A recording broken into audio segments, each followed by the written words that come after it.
terpilih atau tidaknya, kalah atau menangnya saya pasrahkan pada Allah Subhanahu wa taala. Yang pastinya saya umpama kalah pun saya ingin kalah dengan terhormat, bukan kalah dengan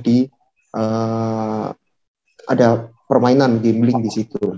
Ya, kalau umpama nantinya ada dugaan permainan di situ, akan saya sikat habis itu. Dan saya serius. Ya.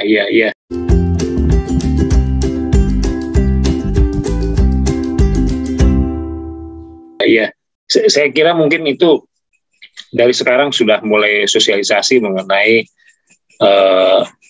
bagaimana misi visi ya sebetulnya DPK, karena memang DPK punya hak untuk memilih ke DPD. Ya, seperti itu hak prerogatifnya DPK.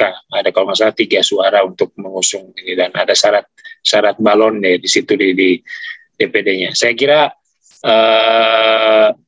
tadi betul, saya setuju. Kalah menang bukan menjadi masalah, tetapi bagaimana kita bisa tampil untuk memberikan suatu perubahan, saya kira. Dan ya saya juga dengar beberapa sumber mungkin kontradiktif mengenai Mas Irawan ini. Memang Mas Riki ini memang luar biasa. Tapi memang sebetulnya saya senang dibutuhkan orang seperti itu. Kalau ingin suatu perubahan itu kan bukan hanya sebagai normatif aja udah jalan aja, tapi tidak ada satu gerakan atau dinamika. Ya kita ngomong apa adanya. Kita bukan mengurang-urangi, bukan menambah-nambah. Ini adalah kalau kita berbicara soal tatanan yang paling bawah, kita berbicara lagi ya tadi seperti awal Mas Riki sampaikan, orang karena takut regulasi, takut apa segala macam, dan memang faktanya seperti itu. Saya kira ini menjadi fakta yang ada, apalagi kalau kita berbicara lagi nanti mengenai peran organisasi, lalu bagaimana kejadian Munas, lalu bagaimana hak dan kewajiban anggota. Selama ini anggota bagaimana, hanya iuran saja, SKP doang. Setelah itu ya ini menjadi pekerjaan besar buat Mas Riki ini sebetulnya, yang harus mungkin dari awal dari Surabaya. Tetapi memang nggak apa-apa, saya kira penolakan itu wajar. Justru dengan penolakan itu sampai menjadi terkenal. Karena gini Pak, prinsip saya cuma satu, dan saya belajar dari saya pernah kan dulu nyalek ya tahun 2019. Saya belajar dari politik praktis yang langsung dari parpol, bukan politik abal-abal dari organisasi, bukan Pak. Ini langsung parpol yang memberikan saya pengetahuan. Ininya gini, ada satu kutipan. Kalau kamu menjadi politisi, minimal kamu harus menghancurkan sepasang sepatumu untuk berkeliling dan melihat orang-orang yang susah ada di sekitarmu. Tapi kalau kamu belum menghancurkan satu pasang sepatu minimal dan kamu masih menganggap dirimu politisi, maka kamu sama saja mengingkari diri sendiri. Intinya masih belum layak menjadi seorang politisi sejati kalau tidak mau bekerja keras. Intinya seperti itu, Pak. Iya. Alhamdulillah sepatu saya sudah ada yang, solnya sudah ada yang tipis sekali sekarang karena berkeliling gitu, Pak. Karena saya langsung karena saya tipenya bukan seseorang yang punya uang banyak, Pak, gitu. Bagi saya uang dihemat. Kalau yang lain punya uang banyak, bisa lah undang jret, dibawa ke resto, langsung berapa DPK diundang gitu. Itu kalau punya uang. Kalau saya enggak. Kalau saya samperin satu persatu, ditolak enggak masalah. Intinya seperti itu. Yang penting saya sudah ikhtiar semaksimal mungkin. Bahkan ada satu calon, Pak, satu calon pesaing saya mengatakan seperti gini, nggak bisa Mas, minimal harus S1 gitu. Sekarang dia ternyata nyalon. Nah, seperti itu kalau menurut saya masih belum layak. Karena apa?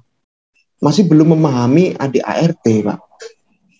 Karena di dalam ADART tidak ada saya baca ini minimal harus S1 keperawatan. Nah, disitulah. Kalau saya umpama kepin black campaign bisa, Pak. Tapi saya nggak mau. Gitu loh. Ya, sah saja sih. Tapi kalau kamu memang paham tentang undang-undang, ya ayo kita debat gitu aja. Ya, seperti itu ya, bukan membanggakan diri saya suka berdebat di persidangan ataupun pembelaan klien di ketika BAP gitu. Memang saya sudah terbiasa seperti itu gitu loh. Bahkan tapi saya tidak akan menggunakan ilmu tersebut untuk berdebat ketika di forum yang lain gitu, Pak. Mungkin seperti itu saja dari saya, Pak. Ya, tapi kan anggaran dasar kan belum terbit yang baru ini. Betul, anggaran dasar ADART belum terbit. Tapi nantinya kalaupun sudah diadakan musda, karena muswil kan sudah ada beberapa, Pak. Bahkan saya melihat di Facebook itu ada 2 DPD yang sudah melaksanakan musda. Tapi di luar pulau, saya kurang tahu itu kalau nggak di Kalimantan sama Sulawesi. Kalaupun nantinya musda Surabaya dilaksanakan dan ADART yang baru masih belum terbit, ya berarti itu bisa terlaksana umpama saya terpilih dan ADART yang baru ini ada beberapa peraturan yang tidak sesuai dengan apa yang saya miliki, kriteria yang saya miliki.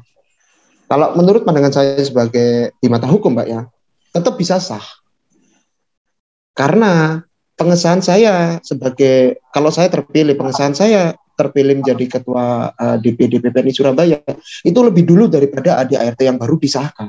Iya. Ya, logikanya begitu. Ya, betul. Setuju itu. Saya kira juga ini kaitannya dengan rangkap jabatan juga nggak belum disebutkan. Meskipun secara tadi asas kepatutannya ini di mana nggak patut. Jadi ya itulah kadang-kadang aturan regulasi dimanfaatkan oleh orang-orang yang memang haus jabatan. Kalau saya kira bukan masalah tidak diatur, tetapi bagaimana asas kepatutan itu dan kaderisasi itu harusnya jalan. Itu logika bukan logika hukum, bukan logika berpikir ini, tapi logika moralitas lah. Saya sih moral bagaimana kita seorang tanggung jawab, apalagi sejak jenjang pendidikannya udah S1, S3, S4 ya masih punya cara pandang seperti itu. Kira juga harus dirubah paradigma. Karena teman-teman juga kalau kita bicara soal advokasi itu luas, bukan berarti advokasi ada masalah. Bagaimana dia bekerja aman, bekerja tenang, ya, salary-nya juga cukup, pulang tidak nyambi, pulang aman, jaga malam. Itu juga menjadi pertimbangan kita semua. Dan sampai hari ini juga sebetulnya kita berbicara soal itu belum sampai pada titik yang diharapkan. Walaupun mungkin katanya sih dengan kepengurusan yang baru ini akan lebih detail. Tapi saya kira umur PPN kita sudah hampir 47 tahun, tentunya menjadi tolak ukur bagaimana kedewasaan kita organisasi sebetulnya. Bukan begitu? Betul, Pak. Saya sangat setuju sekali. Yang pasti kalau pusat itu ya ada beberapa kejanggalan kalau menurut saya, di mana sekretaris pengurus inti sekretaris BPAPPNI ini masih mahasiswa hukum, Pak. Padahal masih banyak advokat yang lain yang masih terbengkalai lah. Kenapa itu tidak ada yang direkrut? Dan dia juga bahkan merangkap juga menjadi ketua Jakarta Utara. Nah, jawabannya cuma satu. Di ADART belum tertulis, cuma itu doang. Tapi menurut saya tetap nggak pantas gitu loh. Masa badan bantuan hukum yang jelas-jelas untuk advokasi lah, intinya untuk naungan perawat yang double hukum lah, ini double pengacara lah. Tapi ada satu pengurus inti yang masih mahasiswa hukum, kan aneh gitu loh. Kalau bagi saya aneh. Padahal banyak ya advokat yang ya 5 orang jadi dari Jawa Timur ini yang direkrut gitu loh. Dalam arti ya kenapa merekrut orang yang seperti itu? Apalagi ya si doi juga blokir WA saya. Arogan sekali lah intinya. Saya nggak perlu nyebut namanya. Kalau merasa ya monggo hubungi saya gitu. Ya itu memang Lagi-lagi fenomena ini bukan terjadi saja di organisasi kita, semua juga seperti itu. Tapi itu menjadi fenomena dan menjadi PR bagi kita. Saya lagi tadi tekankan bahwa perbedaan itu masih belum menjadi kekayaan, itu aja sebetulnya. Kalau perbedaan itu menjadi kekayaan, saya kira tidak akan menjadi satu jurang pemisah sebetulnya. Tapi whatever lah, itu urusan mereka, menurut saya urusan mereka. Tapi pada malam hari ini saya ingin menyampaikan kepada teman-teman perawat di seluruh Nusantara bahwa kita berdua bicara apa adanya. Saya mengundang Mas Riki Irawan ini dalam konteks secara pribadi yang memang peduli terhadap perawatan. Ya, di Nescafe ini juga punya fungsi edukasi yang sangat luar biasa, memberikan satu fakta yang ada, bukan cerita mengada-ngada bagi saya, tetapi inilah sebetulnya. Nescafe akan selalu tampil apa adanya dan tidak membesar-besarkan dan tidak mengecil-ngecilkan apa yang sudah kita sampaikan pada malam hari ini. Saya kira urgensinya pada malam hari ini bukan lagi pada berbicara konteks bahwa siapa yang salah, siapa yang benar. Tetapi ini yang saya tampilkan malam ini, seorang advokat Riki Wirawan yang memang punya kepedulian, maksud saya. Soal di belakang soal itu ada satu hal yang kontradiktif, saya kira itu kekayaan.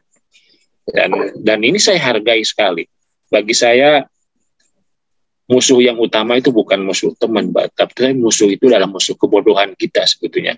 Musuh kemunduran. Musuh adalah ketidaktahuan. Itu yang harus kita perangi sebetulnya. Nah, bagaimana penyadaran itu? Dengan salah satunya adalah misalnya podcast, Nescafe, ya sampean, terus kemudian kita tampil di organisasi, ingin menyumbang sih menjadi ketua DPD, ketua DPK. Saya kira itu menjadi kepedulian kita. Dan tentu kalau kita bicara soal kekurangan, banyak kekurangan. Salah satunya rangkap jabatan 3. Ini kan sungguh luar biasa, rangkap jabatan dalam satu organisasi, dalam struktur yang sama, hierarki yang sama. Ini kan sesuatu yang menurut saya menggelitik meskipun tidak diatur. Ya, kembali lagi sebetulnya bahwa etika norma itu kan harus dikedepankan, karena orang pinter itu kalau etikanya jelek juga kalah. Ingat kasus ketua Mahkamah Konstitusi yang kena kasus itu seorang dosen, seorang pakar hukum, tetapi ternyata mereka juga kena. Jadi saya kira juga bukan mereka tidak pinter, tetapi ternyata etikanya juga seperti itu. Itu yang malam hari ini kita bisa sampaikan kepada teman-teman perawat seluruh Indonesia, mungkin di seluruh dunia juga yang nonton dimanapun berada. Jadi ingin kita penyadaran politik, penyadaran organisasi itu sangat penting. Saya kira tidak ada sesuatu yang harus kita tutup-tutupi. Ini menjadi pembelajaran. Ya, begitu. Saya kira statement saya bisa dipertanggungjawabkan. Saya kira juga saya sepakatkan apa yang saya katakan seperti sampean tadi. Jadi kita tidak perlu mengulang-ulang lagi sebetulnya. Apalagi kalau kita mau bedah lagi nanti dalam satu kesempatan, saya kira topik yang sangat menarik. Saya kira juga nggak apa-apa masalah. Bagaimana mengulas, bagaimana mencari solusi atau formulasi, bagaimana kehidupan bernegara berorganisasi ini harus kita sampaikan kepada teman-teman perawat. Betul. Ya, ini kita sudah sampai hampir mau 1 jam ini kita mau 1 jam. Ya, nggak terasa karena ini menarik menurut saya. Jujur menarik, saya katakan. Selama ini saya ngundang guru besar, profesor, agak hati-hati ngomong, tetapi kemudian saksi ahli juga, Pak Dr. Dian juga, saya berbicara dalam konteks organisasi, dia juga berbicara. Tetapi hari ini apa yang kita sampaikan dan apa yang Mas Riki sampaikan adalah fakta yang ada. Saya kira ini baru dari narasumber satu, belum bicara soal narasumber yang lain. Nah, kalau saya malah gini Pak Gegen, maaf. Kalau saya malah kepengennya nanti Pak Gegen buat forum, nanti saya sama yang kemarin beliaunya tetap diangkat menjadi pengurus, jadi kepala bidang apa gitu. Kan sama saja triple jabatan lagi, Pak. Cuma beda fungsional aja. Nah, terus kapan kaderisasinya coba? Ya. Sama aja. Tapi saya cuma satu gitu aja. Maksudnya kalau memang kamu fokusnya di pusat, ya udah. Jangan sampai jadi pengurus di tingkat DPK, DPD maupun DPW. Biar ada kesempatan yang lainnya. Iya. Intinya ya, saya berharapnya seperti itu. Karena kemarin saya sudah menyampaikan terkait hal itu, umpama kalau mundur. Nah, di dalam podcast saya ada itu. Tapi faktanya beliau tetap tidak kepingin mundur. Jadi tetap ingin sampai habis, karena di dalam ADART tidak tertulis. Intinya itu doang, Pak. Jadi sekarang, ayo kita sama-sama seluruh Indonesia, kita rubah. Kalau umpama kita akan jadi viral nantinya, kita viralkan hashtag no rangkap jabatan. Ditambah PPNI boleh lah. Nah, biar nanti ada evaluasi. Ketika PPNI Munas Bali ini, ya alhamdulillah kalau ada evaluasi berarti suara kita terdengar gitu loh. Saya sudah sampaikan tersebut hal itu pada Pak Arthur yang bikin ADART ketika Munas Palembang gitu. Dan beliau sebenarnya setuju dan belum sempat terpikir pada saat itu gitu, pada saat waktu nulis. Dan harapan banyak yang berharap, ayolah jangan rangkap jabatan, kasihlah untuk yang lain juga gitu loh, Pak. Karena saya juga ada relawan juga, beberapa ketua DPK yang nantinya, yang namanya relawan Pak ya, ketika nanti umpama saya diamanai jadi ketua DPD, otomatis kan bikin kabinet Pak. Nah, mereka kan nantinya akan mengisi kabinet-kabinet saya. Saya sudah mempersiapkan fakta integritas pada mereka, bahasanya nantinya kalau mereka jadi kabinet saya, jadi pengurus di DPD, harus mundur, tidak boleh jadi apapun di DPK. Saya sudah mengutarakan seperti itu.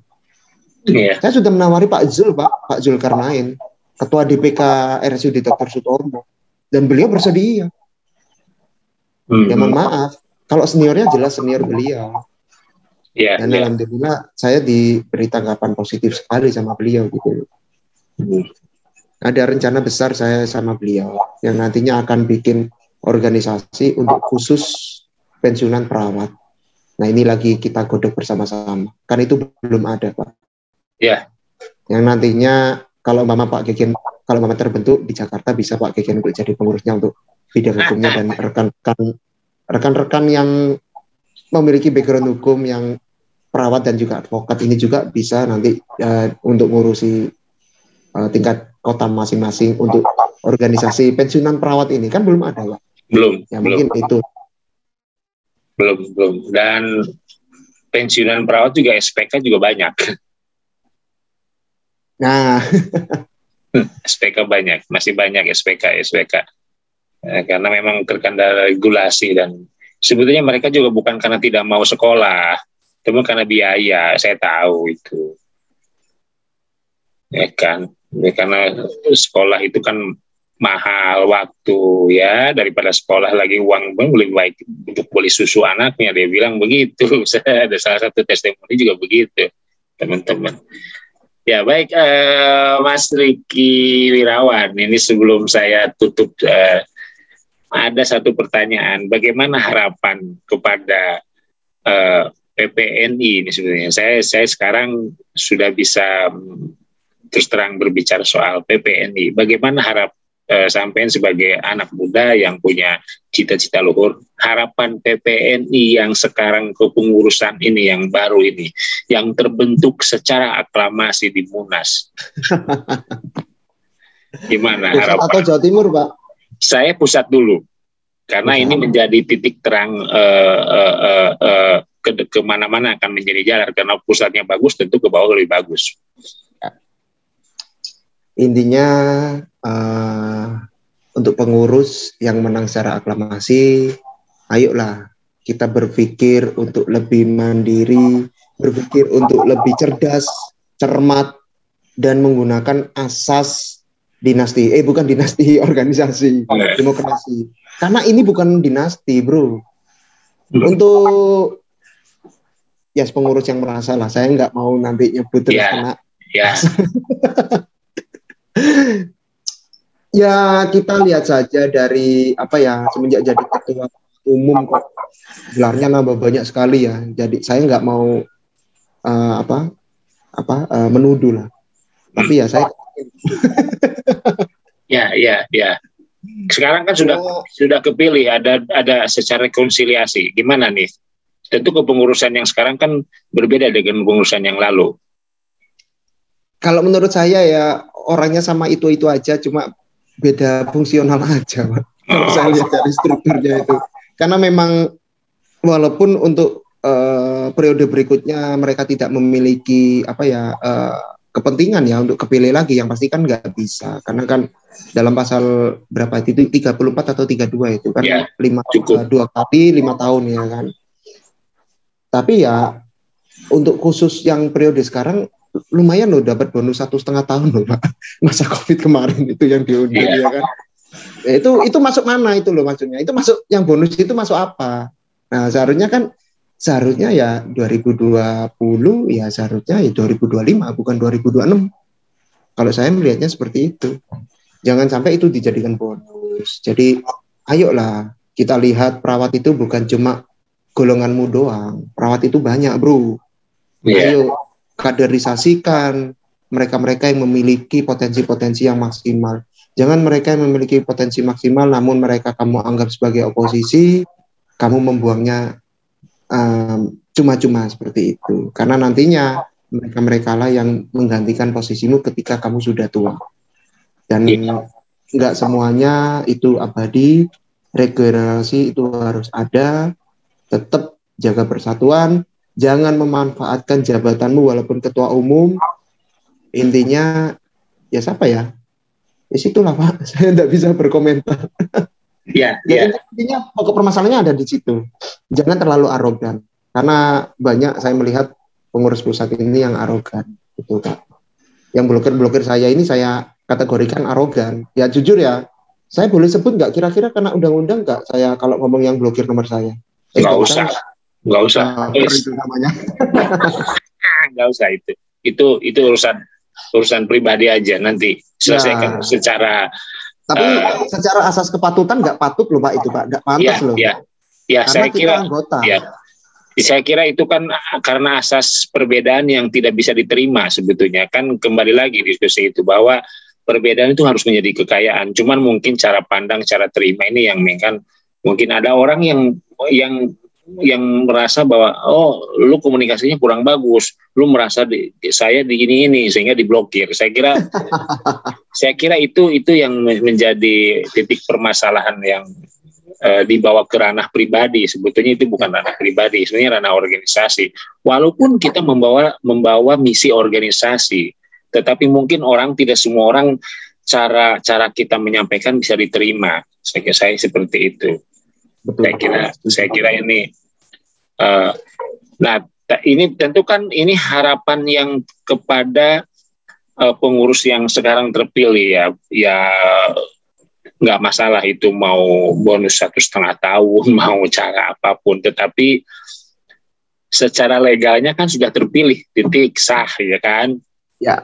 Suka nggak suka, mau nggak mau ya harus kita terima. Bersih ataupun kotor tetap harus kita terima. Harus terima, apapun kotor bersih, apapun yang dinamanya katanya. Ya mau nggak mau memang harus diterima ya. Konsekuensinya sekarang ini kita terima ya, seperti itu. Ya kita masih berharap kepada kepengurusan yang terpilih ini bisa membuat perubahan 5 tahun ke depan, bisa memberikan ruang gerak lagi kepada orang-orang yang punya potensi. Dan yang terpenting adalah jangan menjadi perbedaan ini jurang pemisah.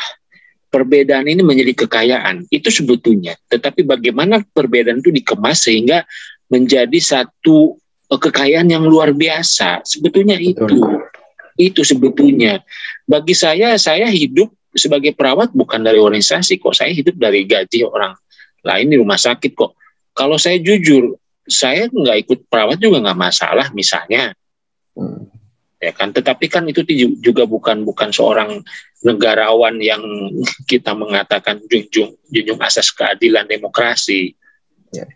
Ya itu statement dari saya sebetulnya, closing statement dari saya sebetulnya ini yang saya sampaikan sangat penting, dan sampaian Mas Riki Wirawan juga udah closing tadi, bahwa statement yang tadi katakan sampaian itu menjadi fakta yang ada di lapangan sebetulnya itu. Ya kalau kita mau gali lagi nggak akan habis-habisnya, sampai pagi pun kita diskusi akan selesai. Betul. Saya yakin tidak akan selesai, karena saya sendiri juga jadi perawat dan diikut organisasi dari tahun, saya juga SPK, lulus tahun 88, mungkin sampean belum lahir. Belum. Iya, tahun 88 saya udah lulus SPK, lalu D3, dan saya bagaimana melihat asam garamnya, pahit manisnya di hidup di organisasi seperti itu. Ya mungkin testimoninya hampir sama meskipun berbeda maknanya, saya kira dengan sampean. Ya saya kira itu mungkin sebelum saya tutup, ada pesan-pesan dari sampean mengenai organisasi kita. Mungkin jangan organisasi lah, pesan-pesan mengenai perawat-perawat muda yang punya potensi yang luar biasa. Silahkan. Terima kasih Pak. Ini closing statement saya. Intinya kita buktikan kepada Indonesia, bahkan pada dunia, perawat itu tidak hanya bisa bekerja di fasilitas kesehatan. Perawat itu bisa bekerja segalanya di sektor apapun dan juga dimanapun berada. Intinya, walaupun Anda lulusan perawat, tidak harus bekerja sebagai perawat. Contohnya, oleh karena itu saya mencontohkan, saya memakai batik PPNI ketika sidang di persidangan. Ya, itu salah satu wujud saya mencintai profesi ini. Saya ingin menunjukkan kepada semua orang di luar sana bahwa saya loh perawat dan bisa segalanya. Jadi, walaupun Anda lulusan perawat, bukan berarti Anda harus terpuruk dan Anda harus menyerah pada keadaan. Itu terserah dari Anda. Memilih itu adalah pilihan, namun ketika kita menentukan pilihan yang bagus, maka kita akan menemukan passion kita yang sesungguhnya berada di situ. Terima kasih. Amin. Amin. Jadi hidup itu adalah pilihan, dan pilihan itu sebagai profesi adalah menjadi konsekuensinya. Baik, luar biasa teman-teman perawat di seluruh Indonesia. Ini malam ini saya kira banyak yang harus kita pelajari dan harus kita simak dari pembicaraan hari ini, malam ini. Saya kira saya mengajak kepada teman-teman perawat seluruh Indonesia untuk selalu berusaha dan ya update ilmu lah, dan atau informasi-informasi. Tetap kedepankan asas-asas kepatutan, asas kesopanan sebagai seorang perawat yang secara profesionalisme, bahwa perawat itu adalah garda terdepan dan sangat masih dibutuhkan dalam masa-masa pandemik, karena 70% SDM di rumah sakit adalah perawat, kalau kita bisa mengatakan seperti itu. Baik teman-teman perawat seluruh Indonesia, malam hari ini saya terima kasih kepada Mas Riki Wirawan sudah meluangkan waktu yang luar biasa, dan jangan bosan-bosannya saya akan undang lagi dalam momen-momen berikutnya, tapi tidak secepat ini, karena memang situasi politik organisasi selalu fluktuatif. Selalu fluktuatif. Jadi banyak yang harus kita gali, yang saya gali dari sampean. Baik Mas Riki, terima kasih banyak atas waktunya, semoga bermanfaat dan tetap semangat, jaga prokes, dan selalu berdoa supaya kita tetap diberikan perlindungan oleh Tuhan Yang Maha Kuasa.